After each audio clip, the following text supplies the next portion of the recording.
A torre do Castelo de Castrodouro xa ten a súa propia representación en cerámica de Sargadelos. Queríamos facer unha réplica para que a xente levara, aos visitantes de Alfoz, levaran un recordo daqui e ao mesmo tempo pois, a enseñaran polo mundo adiante.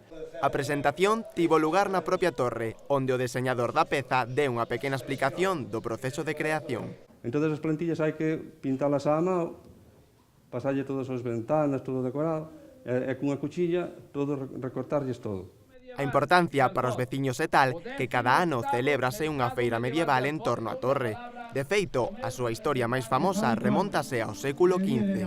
É ocupado polo mariscal Pardo de Cela, quen o perde tras a súa morte, pasando a ser propiedade da diócese mindoniense de novo, que o reconstrúe despois de que os reis católicos decidiran a súa destrucción.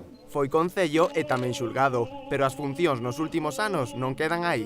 Cando tuveron aquí os soldados que viñan da guerra, iban para Viveiro e pararon aquí, tuveron aquí un tempo, non me acordo agora porque eu era un chaval aínda. A peza pode adquirirse aquí mesmo a un prezo de 60 euros ou solicitando ao concello. Bueno, para min é un símbolo inigualable, é unha cousa preciosa, unha cousa que recordanos ao Pardo de Cela, e, bueno, é unha cultura, non?, que temos nosotros.